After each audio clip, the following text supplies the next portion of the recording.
Ассалаумағалейкум, құрметті YouTube сүйер қауым, барша қазақ елі, көрші мемлекеттер, қалдарыңыз қалай? Мал жандарыңыз тегіс аман есен бе? Міне тағы бір видео түсіріп тастауға шешім қабылдап тұрмын, өйткені тағы да бір енді қазақ тілімен айтқан кезде бір бітпей қалған шаруа дейді ғой, сондай бірдеме болып тұр. Міне ағайындар, сіздер сұрадыңыздар шөпті қалай саласыңдар деп, міне шөп салып тастадым. Шөп таза житняк жит. Енді бір менің ойым және сіздерге бір кішігірім сұрақ комментарияда көбірек те қойып өз ойларыңызды жазып кетіңіздер. Енді ағайындар ютубта жазып жатыр комментарияда мылжымай нақты сөйлеш деп. Рахмет, Алла разы болсын жазған комментарияларыңызға. Негізі менің де өзімнің ойым солай болып жүрген. Енді ағайындар ренжімеңіздер, сценарий жазылмаған, ойдан шығарып ойымызда қандай сөздер тұрады, соларды құрастырып сіздерге қазақ тілінде, ана тілінде сіздерге жеткізіп жатырмын. Қате кетіп жатқан жерлерім болса, айып етпеңіздер. Енді ағайындар дұрыс айтасыздар, мылжымау керек, нақты сөйлеп, нақты түрде жеткізе білген дұрыс деп ойлаймын. Оны ешкім тоже жақсы көре бермейді ғой, өзім де жақсы көрмейді, тоже мылжып біреу әңгіме айтып тұрғанда. Ал енді кеттік, біз бастаймыз. Видеоны бастамастан бұрын каналға тіркеліп, лайк басып, комментарий жазып, лүпіл басып тастаңыздар, тараттыңыздар видеоларды, адамдар көрсін, подписчиктер жинайық. Енді монетизация шықты ғой. Бір ауызбен айтқан кезде ютубқа видео түсіріп, байып кетпедік па деп бір ағамыз айтпақшы. Ютубқа видео түсіріп байып кетейік. Байса қазақ байсын. Өзіміздің отанымызда біз байымағанда кім байыды, ағайындар?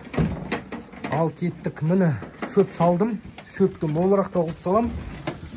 Негізі ағайындар, менің өз жеке ойым, жаңа айтқандай комментарияға сіздер өз ойларыңызды жаза кетіңіздер. Енді бұлай қарасаңыздар, енді өзімізді алып қарайық, адам баласы майлы тамақ жегеннен кейін нан қосып жейміз, немесе бешбармақтың майын жегеннен кейін бірдеме қосып жейміз ғой, сол майды басатын. Тамаққа нан қосып жейміз. Қазақта сөз бар ғой, нан болмаса ән болмайды деп. Сондықтан әр адам тамақ ішкен кезде нан жейді. Енді бұлай қарасаңыздар, арпа енді бидай сияқты майлы болмаса да, бірақ бұқалар күнделікті көбірек арпаны жей беріп, ол шөп таңсап тұрады. Бұл шөп жеген мал, шөп сухой корм дейді ғой, сухой шөпті жегізіп тұрған дұрыс. Жүректерін басады, майлылығын басады, бұқаның жылудығы, асқазаны жақсы жұмыс істейді.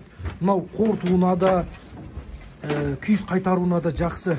Негізі шөпті көбіректеу берген дұрыс емес, негізі азын-аулақта берген дұрыс.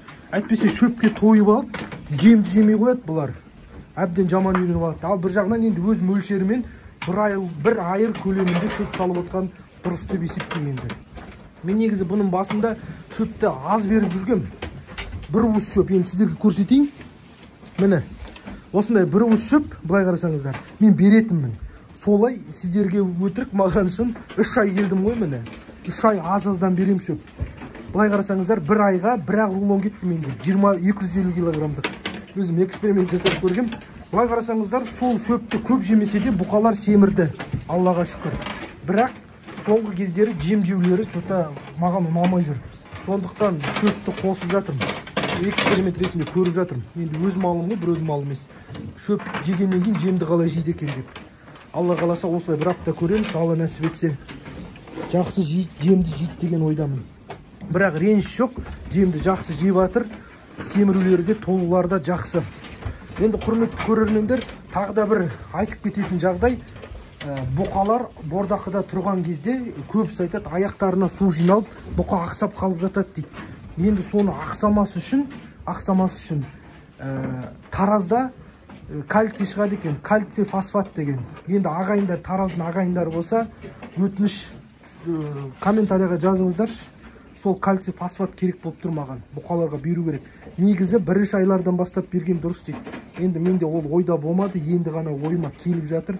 Сол кальций фосфатты беру керек болып тұр. Бізде Қарағандыда бар, бірақ килограммы 1000 теңге болып тұр, өте қымбат. Менің естуім бойынша таразда 7-6 теңге тұрады дейді, 50 килограммдық қабы. Енді естуім бойынша сол тараздың азаматтары болса, ағайындар болса, жаза кетіңіздер, өтініш. Соны каким-то образым маған Қарағандыға алдыру керек болып тұр. Бір 100 килограммдық 2 қабы болса, Аллаға шүкір, алхамдулилля, сол жетіп қалады маған. сол жағына көмек беріп жіберсеңіздер, Тараздың ағайындары болса, Қарағандыға по пути келе жатқан сондай бір ағайындар болса беріп жіберсеңіздер. Енді индрайвер Қарағандыдан Таразға дейін бір 15 мың алатын шығар, енді ол да әжептәуір ақша. Бірақ енді реті келіп жатса төлеймін деген ойдамын, төлейміз. Енді басқа вариант жоқ, басқа амал жоқ. Соны арзан қолды реті келіп жатса, салып жібере алатын ағайындар болса, өтініш, Алла разы болсын, салып жіберіңіздерші. А то қиналып кеттім. Алдындағы бұқаны сойып тастадым, өйткені ол да сол менің ойымша жемді көп жеп қойды, аяғына түсті. Бұқа қиналып қалды, ақсап. Сондықтан соны қолға алу керек болып тұр, кальций фосфат беру керек болып тұр. Негізі басынан бастап, бұқа бірінші күнге қойғаннан бастап ең маңыздысы кальций фосфат, кальций беру керек аяққа, және де тұзды көбірек беру керек болып тұр. Негізі көбісі андай ұсақ тұздар қосады, бірақ ірі тас тұздарды қойған дұрыс, өйткені ол бұқа өзіне керектісін жалап алады. Ал кальций ол аяқтарына жақсы ғой, сүйегін қатайтады, несін қатайтады. Енді әйелдеріміз бар ғой, аяқ ауыр болған кезде дәрігерлер кальций анау салмақ іші өскен сайын аяқтарына, сүйектеріне, тістеріне береді ғой. Сол сияқты бұларда салмақ қосқан сайын аяқтарына беріп, денелері қиналып, аяқтары ақсақ қалып жатады. Сондықтан соны ретке келтіру үшін Тараз ағайындардың көмегі керек болып тұр. Комментарияға жазыңыздар, жаңағы туралы да жазыңыздар. Шөпті көп берген дұрыс па, жоқ аз берген дұрыс па? Біз жас болғаннан кейін бізде аса қатты опыт жоқ. Көп бордақымен айналысып жүрген ағайындар болса, соны тексеріп көрген ағайындар болса, қана жазыңыздар. Ал енді құрметті көрермендер, каналға тіркеліп лайк басыңыздар, комментарий жазыңыздар. Көп видеоны YouTube көрермендерім подписаться, колокольчигін баспай көреді екен. 71% видеоны подпискасыз көреді екен. Сіздерден өтініш, подписаться, колокольчигін басыңыздар. Подписчиктардың санын көбейтейік, 10 мыңға жетейік. Сіздерден көмек, бізден әрекет, шамамыз келгенше әрекет жасап жаттық. Міне, негізі 2 жасар, 2,5 жасар бұқаларға аса қатты кальций керек емес. Мынау бұзау және де 1 жасарларға кальций керек, өйткені бұлар бордақы қойғаннан кейін, салмақ алғаннан кейін аяқтарын ұстай алмай қалып жатады. Мынандай үлкен бұқаларға енді керек емес деп ойлаймын, бірақ сонда да профилактика ретінде берген абзал. Соны маған Қарағандыға жеткізу керек. Енді құрметті көрермендер, мына бұқаларды мен негізі сатам ба деп шешім қабылдап отырмын. Сатам ба деп объявление беріп қойдым. Енді бұлай есептедік, малдың бағасы қымбат болып жатыр, бәрі потолок бағаны атып жатыр. Мен де потолок бағаны атып, өз еңбегімді далаға шашпайын деп, еңбегімізді ақтасын деп, мен де сатуға қойып қойдым. Өтіп жатса, Алла нәсіп етсе, видеосын түсіріп көрсете жатармын. Енді өтіп жатқанда қандай баға өтіп кеткенін айтармын. Ал енді басқа қазір қандай баға қойғанымды айтпай-ақ қояйын. Енді өтіп кетіп жатса, иншалла сол бағасын айтатын болам. Ал мына галштейндарға келсек, міне құрметті көрермендер, алдында бір жігіт келіп кетті. Мына сенікі таза галштейн дейді. Черноперстер бар екен ғой. Черноперстер мясо молочный екен. Ал менікі мына галштейндер екен, действительно ет алу қиын болып жатыр. Бірақ мына галштейнға көңіл аударсаңыздар, саны қалай көрдіңіздер, жалпақ келе жатыр. Өте жалпақ, арты жалпақ, алды кішкентай. А мына галштейннің алды жалпақ, арты кішкентай. Мынанікі арты жалпақ, алды кішкентай, мынанікі арты да кішкентай, алды да кішкентай. Бірақ салыстырып қарасаңыздар, бойлары енді мықты өсіп келе жатыр. Бойлары тамаша өсіп келе жатыр. Мына красный степной бұқа енді қан ішіп тұр, что-то көтерілмей тұр. Витажек витаминін ектім, енді ертең қайтадан қайталап егем 5 күннен кейін. Енді профилактика ретінде бір кісімен сөйлескем, ол кісі айтады, 2 ай тоқтамай 10 күн сайын егіп жібер дейді. Мен енді тоқтамай солай істейін деп отырмын, көрейін деп отырмын. Негізі ол витамин деген рас, бұқаның көтерілуіне де, табетін ашылуына да, және де салмақ қосуына да жақсы. Ол ешқандай экологический таза нәрсе. Бұл енді бұқалардың бойындағы жоқ витамин нәрсе. Ал арпада, например, йод жоқ, кальций жоқ, магний жоқ, сондайлар жоқ қой. Ал сол витаминдар да бар. Содан кейін біз оны тері асты арқылы егеміз. Неге? Бұлшық етке. Сол кезде бұқа жақсы көтеріледі деген ойдамыз. Бұлар енді сухой шөп жеп жатыр, сухой арпа жеп жатыр. Бұларда енді витамин көп емес, бірақ бұқаның толуына септігін тигізеді.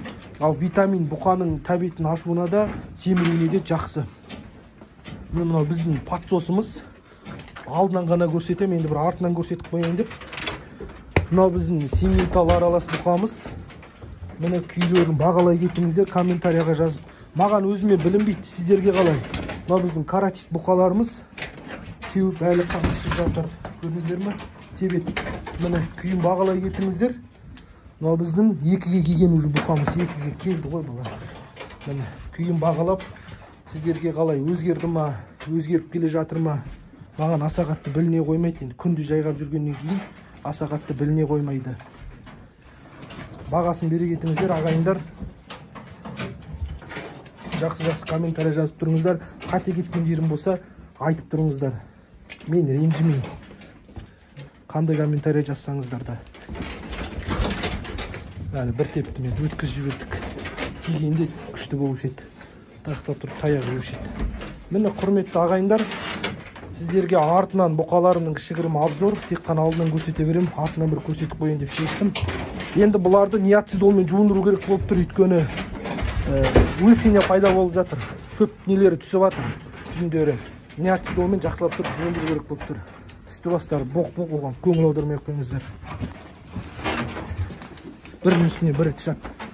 Енді құрметті көрермендер, енді маған өзіме бір байқалып тұрған нәрсе, мына астаудың арасы 80 сантиметр ма, сондай болған, 90 ба, сондай болды. Енді бұларды бордаққа қойған кезде көп орындар тұратын араларында. Қазір алып қарасам, аралар уже тарылып бара жатыр. Енді бұл жақсы нәтиже деп ойлаймын. Семіріп жатыр деген ойдан маған енді білмей қоймайды. Міне бұзаулардың арасы да көрдіңіздер ме, тарылып бара жатыр. Бір-біріне қысылып, жатуларына да ыңғайсыз болып бара жатыр. Сондықтан араларын 80 сантиметрден де кішкене ұзақ ұстау керек екен. Дейді 1 метр болу керек екен. Семірген кезде жатуларына да бәріне жақсы болады. Енді барлығы мынандай 2 жасар бұқа болса, онда жатулар қиын болады екен. Ағайындар, осы каналға тіркеліңіздер, лайк басыңыздар, қате кеткен жерімізді түзетіңіздер. Сіздерден лайк, бізден әрекет. Енді жаңағы қойған сұрақтарыма жауап бере кетіңіздер, және де Тараздан көрермендер болса, тағы да айта кетіңіздер, комментарийға жаза кетіңіздер. Менің номерім негізі бар, айтқан болатынмын 8700 289 3908. Мен бұл номерді негізі қолданбайтынмын. Қазір осы номерді толық қолданып, звонокта да осы номер, WhatsAppта да осы номер, барлық мендегі действующий номер осы алтел номері. Егер бірдеме сұрап, бірдеме айтқыларыңыз келсе, қателігімді түзеткілеріңіз келсе, осы номерға хабарласыңыздар, немесе WhatsAppқа жазыңыздар. Шамаларыңыз келгенше WhatsAppқа жазсаңыздар дұрыс болады. Кейде телефонды көтере алмай қалатын жағдайлар болады. Үй шаруашылығымен, басқа да шаруашылықтармен. Сондықтан WhatsAppқа жазып, ақыл кеңестеріңіз болса, қателіктерім болса, сол WhatsAppқа да жазсаңыздар болады. Бірақ YouTube'да комментарияны көбірек жазыңыздар. Өйткені ол менің каналым дамуына, каналдың әр қаратай жылжуына көп көмегін тигізеді. Ал каналды жаңағы подпискасыз көріп отқан ағайындарға тағы да айта кетерім, колокольчикті басыңыздар, комментарияны көбірек жазыңыздар, қолдап жіберіңіздер ағайындар. Ал құрметті көрермендер, ассалаумағалейкум, келесі видеода кездескенше күн жақсы болсын. Енді осы видеода мылжыған жоқпын деп ойлаймын, нақты сөйледім деген ойдамын. Бұдан да нақтырақ, конкретно дұрыс сөйлеймін деген ойдамын. Енді Алла нәсіп етсем, кеше ойланып жатқанмын, мысалы, не жазсам қалай болады деп, сценарий жазсам қалай болады деп, қой ол бет алды нәрсе, кино түсіріп жатқан жоқпыз ғой. Сондықтан ойымызға келген сөзді нақты түрде сіздерге енді жеткізетін боламын.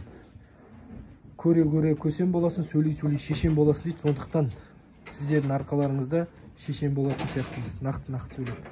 Ал аман болыңыздар. Рахмет. Менің каналымды көріп жатқандарыңызға аман сау болыңыздар. Отбасыларыңызға, бала-шағаларыңызға амандық берсін. Ертеңгі келе жатқан жұма баршамызға қабыл болсын.